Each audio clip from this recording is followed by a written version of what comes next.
Στην καρδιά της ερήμου, δίπλα στον Ιορδάνη ποταμό, όπου ο Ιωάννης ο πρόδρομος βάφτισε τον Ιησού, υψώνονται τα επιβλητικά τείχη του ιστορικού μοναστηριού του Αββά Γερασίμου του Ιορδανίτη.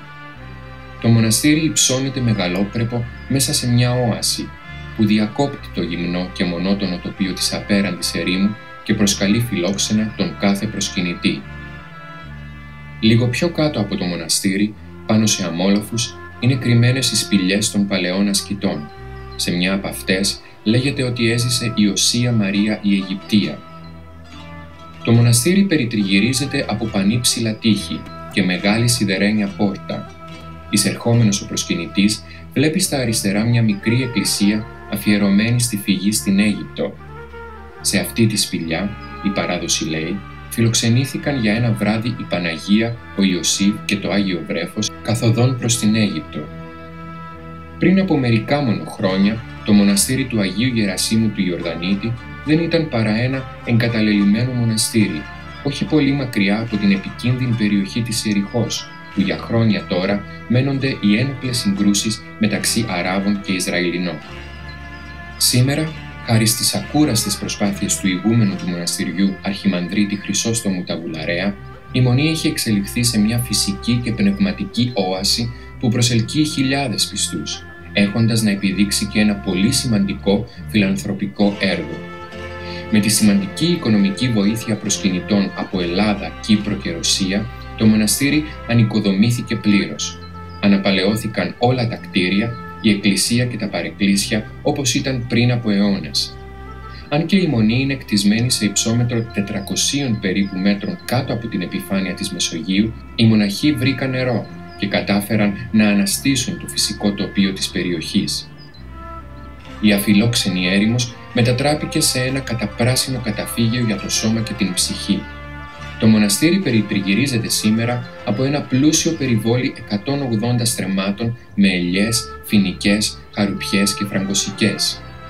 Στο νότιο μέρος της Μονής υπάρχουν 3 ξενώνες, όπου ο προσκυνητής είναι ευπρόσδεκτος καθ' όλη τη διάρκεια του χρόνου.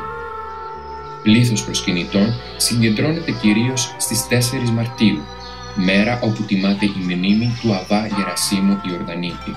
Μεγάλη πανήγυρης διοργανώνεται στο μοναστήρι την ημέρα εκείνη, με πανηγυρική λειτουργία στην οποία πρωτοστατεί ο Πατριάρχης Ιεροσολύμων, παρουσία πολλών άλλων κληρικών από τα γύρω μοναστήρια και εκατοντάδων προσκυνητών. Στο μοναστήρι μένουν σήμερα μόνιμα οι μοναχοί από την Ελλάδα, την Κύπρο, τη Γερμανία και τη Ρουμανία, οι οποίοι ασχολούνται με διάφορες εργασίες.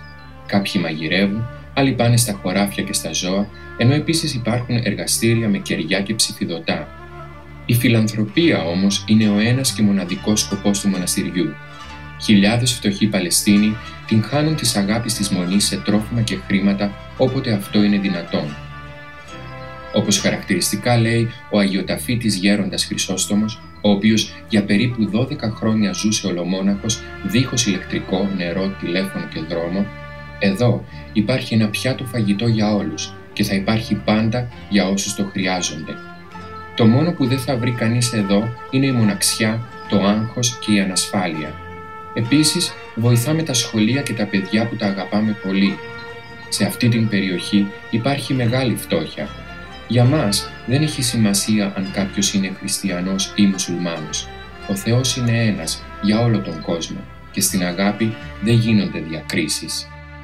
Χριστό εκ νεότητος ακολουθήσας πιστός, ζωήν την εις άγγελον επολιτεύσος αφός, Γερασιμεώσιεμ σίγαρεν Ιορδάνομ, διαλάμψας τη χώραν, θύρα καθυποτάσεις, της τεράσου ασκήσει, Χριστός γάρον εδόξασας, λαμπρός στην αόρατον, δόξαν ετιμούμενος. Γιατί άπειρα εν ταύτη παιδέξω, αθεωρούντα τους αγώνα σου, ευώσιτη αυτά.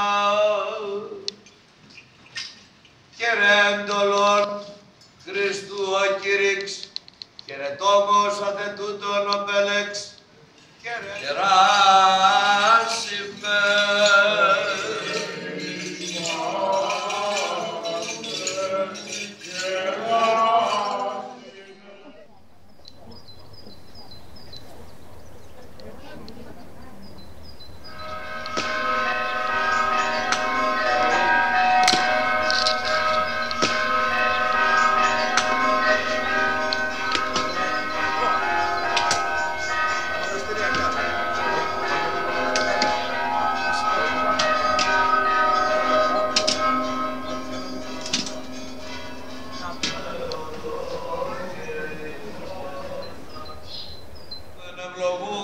Και προσκυνούμε τον Κύριον, παιδάς ευαγγείς εν τη